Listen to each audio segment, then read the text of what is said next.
Our scripture lesson this morning comes from the 20th chapter of the book of Matthew, verses 1 through 16. For the kingdom of heaven is like a householder who went out early in the morning to hire laborers for his vineyard. After agreeing with the laborers for a denarius a day, he sent them into his vineyard. And going out about the third hour, he saw others standing idle in the marketplace. And he said to them, "You go into the vineyard too, and whatever is right I will give you." So they went. Going out again about the 6th hour, and again the 9th hour, he did the same. And about the 11th hour he went out and found others standing.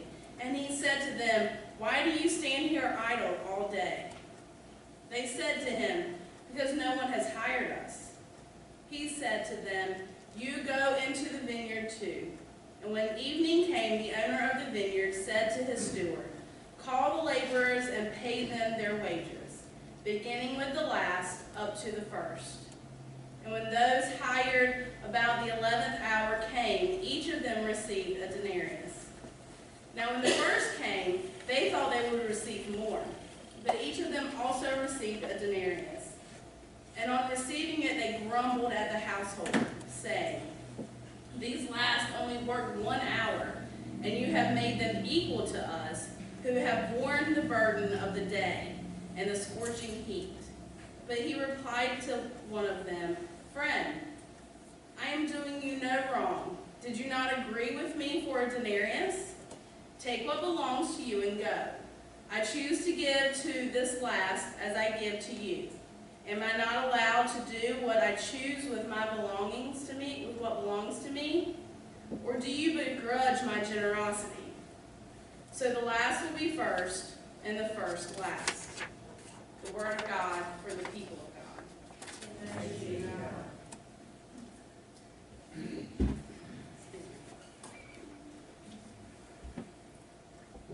In this story, the generous landowner, Jesus indicates that the reward at the end of the day's labor that is shared out is distributed equally.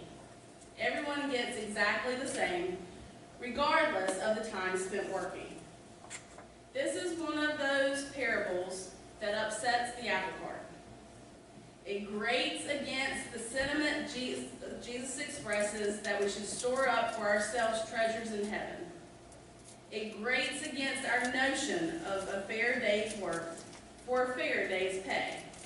Now, I have a hard time with this one. I can see both sides. I think if you work, you should get paid for what you work. I'm not saying that Jesus is not saying that. I'm also not saying that Jesus is not saying that we should just give. For many who listen to this story, like myself, the question of injustice is raised.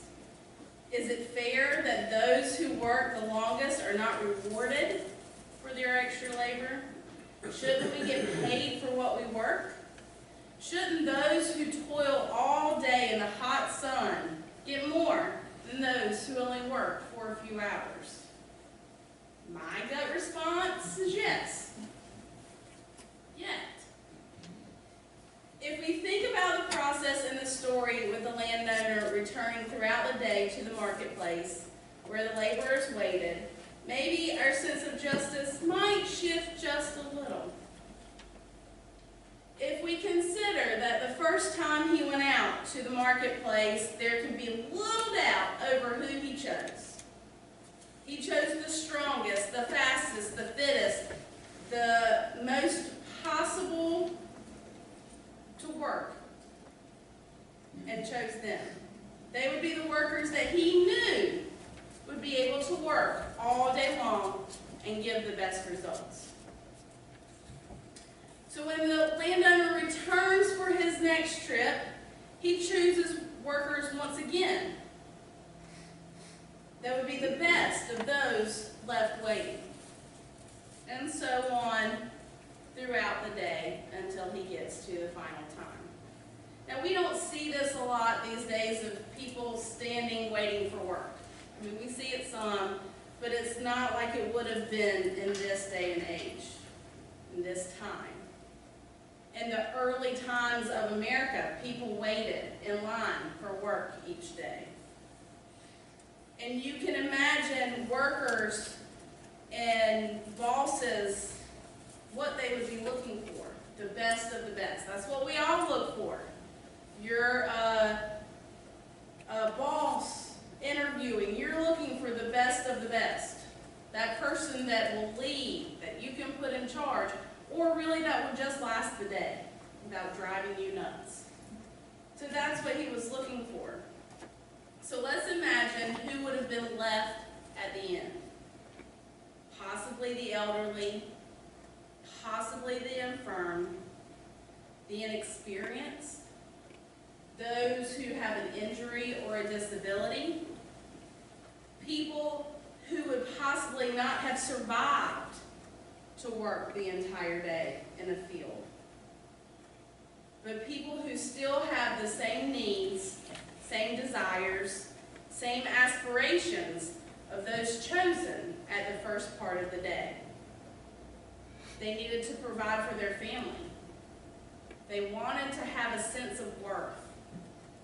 They needed to build financial security. So should they be denied? The randomness of life denies them the opportunity to work the full day and to be successful. For many, the burdens they already carry are work in and of themselves. So we look back at the generosity of the landowner.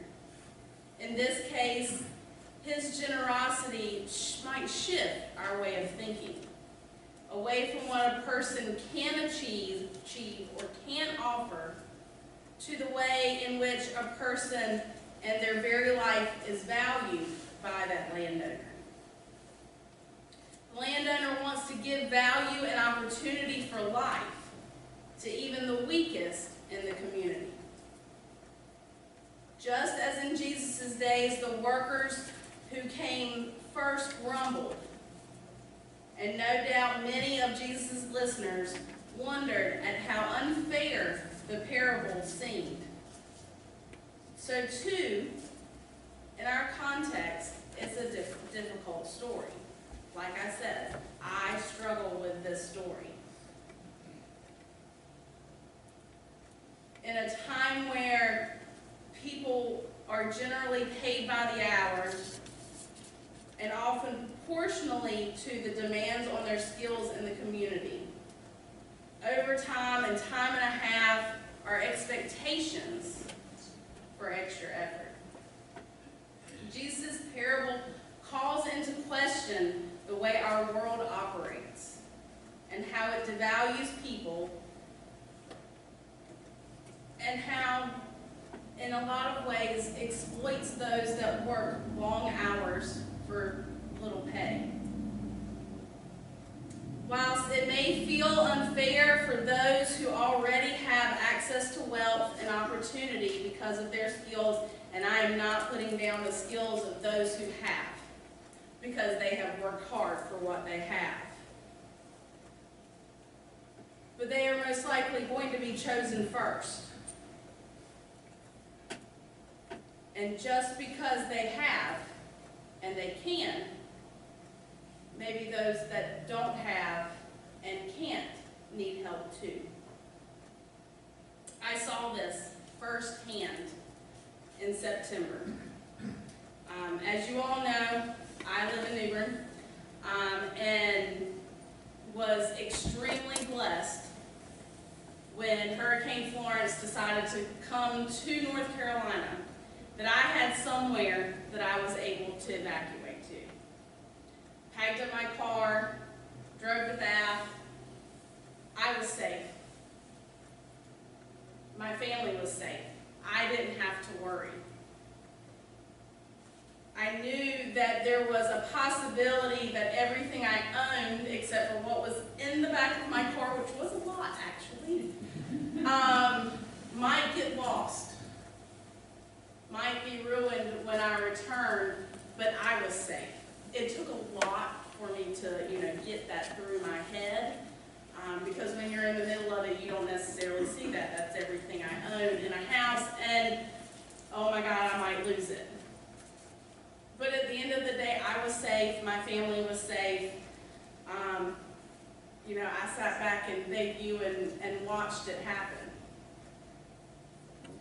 And what I was struck with as I was watching the news, because, Bath is a small waterfront community also, and where I was watching the water come up from the Trent River and the Neuse River, I was safe watching TV where there was power, and there was cable, and there was internet, because it didn't flicker. We got the generator out for nothing. But so I was able to watch on the news as the waters rose. I was able to see on Facebook the people calling out for help, because they didn't have a car. They didn't have money to buy gas to get out. I was blessed in so many ways because I had it. I was able to get in my car and go safely to Bath, and I knew that if I could have packed my father up and he would have gone, we'd have been safe here if we had needed to be, because we had somewhere to come in Greenville. The communities in New Bern that were the hardest hit are the communities that struggle day in and day out. They are the communities that have one-income homes, have no-income homes, where families struggle to put food on the table, struggle to keep the lights on. And these were the communities that were hit the hardest. These were the communities that you couldn't get into for 4 or 5 days after the storm because the water was still there. I have been in these communities over the last few months because there are schools there. There are schools that were closed for months because commercial companies had to come in and clean the buildings so they would be safe for the children to come back. So not only did these families that struggle day in and day out now had no child care, because their child care that they had so that they could go to work was gone. I watched my small little community that's not really that small and little, but in the grand scheme of things, I watched it come together. I watched the generosity of people. I watched group after group after group come into town. Not just my little community, but the state, the country, come in and set up areas for volunteers to go out in the community. The generosity is there. The generosity is in each of us. The generosity of this landowner who gave to the last what he gave to the first is in each of us. I pray that through all of our days that we remember the last and make them first. That we care for not just those who on the outside may be struggling, but those who are struggling all the way around. This week, as you go forward, remember that God seeks all out. and all are rewarded. All are given the dignity of work. All are rewarded with life and hope. Rewarded with a future. Rewarded for a great effort or a little labor at the 11th hour. Who are we to be envious?